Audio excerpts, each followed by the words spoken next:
Minasan konnichiwa. Selamat siang semuanya. Bagi kalian yang berada di Indonesia ataupun yang ada di negara Jepang dan negara-negara mana lainnya, selamat datang kembali di channel saya, channel motoran di Jepang. Semoga kalian senang dengan video-video yang dibuat saya. Jika kalian senang dengan video buatan saya, tolong bantu saya subscribe dan tunggu video selanjutnya. Oke, hari ini teman-teman, tema hari ini saya mau ajak ngobrol kalian tentang diri saya ya. Bagaimana saya pertama kali datang ke Jepang, seperti apa sih pertama kali saya datang ke Jepang. Oke, hari ini saya akan bahas di video ini. Dan selamat mendengarkan dan selamat menikmati pemandangan jalanan Jepang. Mohon maaf jika ada salah-salah kata ataupun ya berisik jalanannya, tidak terdengar suaranya ataupun ada gangguan-gangguan lain. Saya mohon maaf yang sebesar-besarnya. Oke, langsung saja gua bahas ya. Pertama kali gua datang tahun 2009. Gua itu adalah seorang peserta magang dari perusahaan yang namanya IMM Japan. Mungkin sekarang IM Japan. Dulu waktu saya melamarnya itu, saya melamar di Dinas Tenaga Kerja ya, yang ada di Bandung. Dan kebetulan saya ini adalah orang Bandung, asli Sunda. Jadi dari rumah saya itu ke tempat Dinas Tenaga Kerja itu tidak terlalu jauh. Alhamdulillah itu, jadi bisa mengirit biaya segala macam ya. Oke, jadi pertama saya tuh datang dari IM Japan pada tahun 2009, bertempat di Shizuoka, tepatnya di kota Hamamatsu. Di sana gua bekerja di perusahaan yang namanya Rocky. Perusahaan Rocky ini adalah perusahaan yang mengerjakan pembuatan suku cadang untuk mobil, terutama di bagian filter udara. Jadi ada intake itu semacam ya untuk pengeluaran udara, dan ada filter udaranya ya yang menyaring gitu. Nah, saya bekerja di sana sebagai peserta magang selama kurang lebih 3 tahun. Mengenai gaji dari IMM Japan ini ya bisa dibilang tidak terlalu besar ya ketimbang anak-anak swasta yang lain kalau masalah gaji ya. Jadi anak IMM itu udah dijatah ya, pastinya itu dapat sekitar segini gitu. Jadi sebelum berangkat juga sudah dikasih tahu. Jadi begitu sampai di Jepang juga masalah gaji nggak terlalu kaget ya. Jadi tahun pertama itu dulu saya dapatnya dalam 1 bulan sekitar 80.000 yen. Ya jika dirupiahkan itu kurang lebih 8 juta ya per bulan. Sedangkan biaya hidup di Jepang itu ya, kalau khususnya pemagang itu udah dapat segala macam ya dari penyalurnya. Jadi seperti apartemen atau tempat tinggal, terus listrik, air, jadi udah dapat potongan gitu. Jadi sehingga dari 80.000 yen yang didapat per bulan itu bersih gitu, seperti itu. Tapi sebetulnya gajinya itu lebih besar, karena kita ya sebagai peserta magang ini biar nggak ribet, yang tahunya kerja saja. Jadi sudah dikerjakan sebagian pengeluarannya itu sama orang-orang perusahaan yang menyalurkan kita ke Jepang.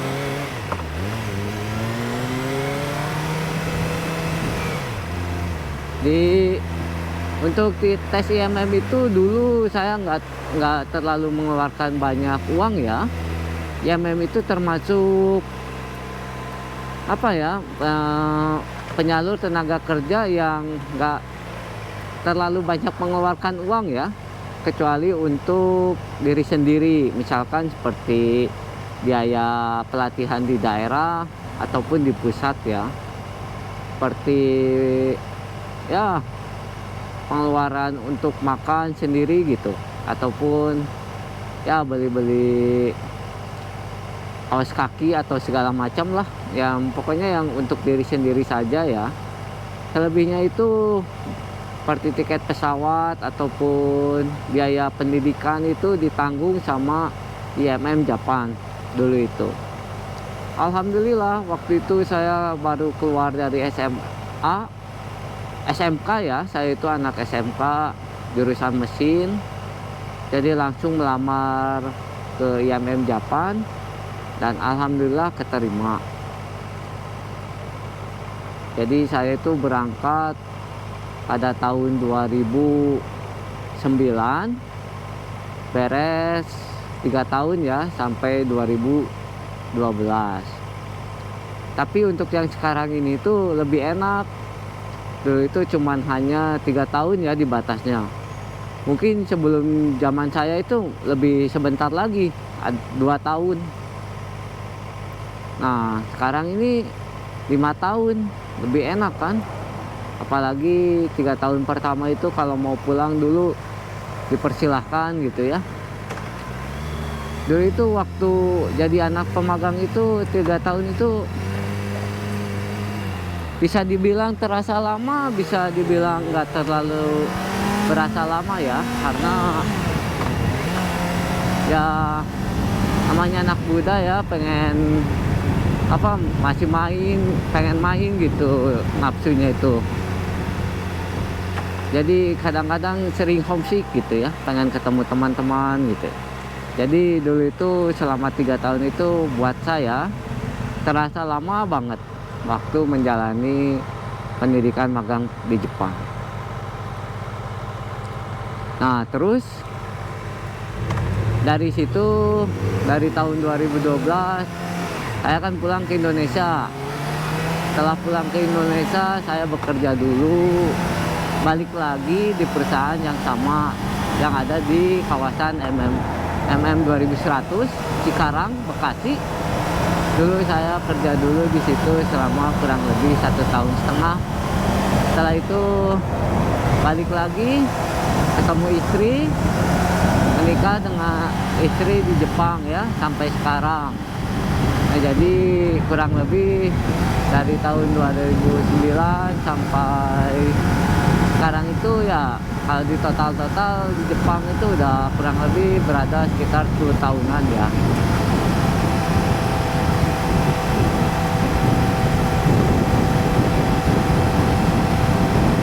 Banyak yang bilang menikah sama orang Jepang itu enak. Kalau buat saya enggak juga ya. Ya tergantung kitanya gitu. Karena kerja di Jepang itu nggak segampang yang kita pikirkan gitu ya. Memang gajinya besar ya, tapi kalau untuk yang menikah itu tuntutannya lebih besar loh. Kayak misalkan ya biaya sehari-hari gitu juga ya, pengeluaran apapun itu jadi sama dengan orang Jepang gitu. Sedangkan bagi saya ya yang orang asing gitu ya, apalagi punya istri orang Jepang itu, kadang-kadang cari kerja itu kalau dibilang sulit enggak juga diam di Jepang itu. Hanya saja ya masalah gaji atau tunjangan itu kita nggak banyak dapat seperti orang Jepang gitu.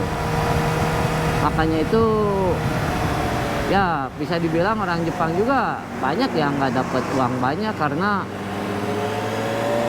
ya bisa dibilang hidup di Jepang itu emang serba mahal gitu. Jadi nggak bisa seenak bayangan kita itu sebetulnya ya. Di sini tuh pengeluarannya besar gitu ya.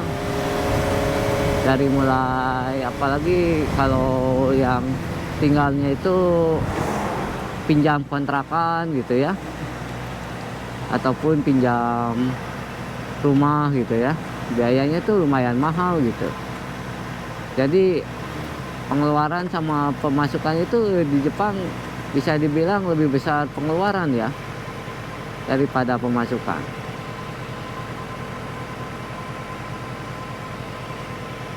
Nah, bagi kalian yang tertarik pengen datang ke Jepang apalagi sampai menikah, saran saya carilah pasangan yang apa ya, misalkan pasangan dengan orang Jepang itu jangan langsung suka gitu ya. Namanya kalau misalkan kenalan gitu ya pelan-pelan dulu gitu sampai tahu karakter aslinya. Karena cewek Jepang juga memang banyak yang baik gitu ya, banyak dengar cerita, tanggung jawabnya bagus. Memang tergantung kitanya juga gitu ya, karena perempuan itu ataupun menjalin suatu hubungan itu ya harus pikir baik-baik gitu. Jangan langsung ngejudge, wow orang-orang cewek Jepang itu pasti baik sama kita gitu ya. Jangan langsung kayak gitu.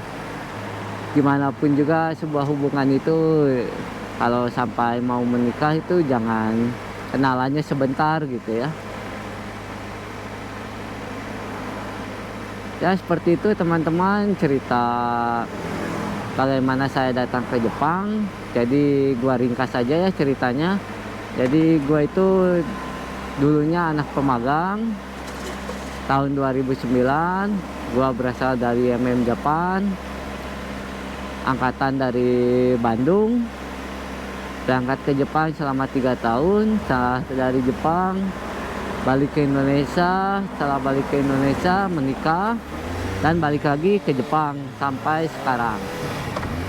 Nah, bagaimana ketemu istri ataupun ya bagaimana cara menikah, nanti gua bahas di video-video selanjutnya.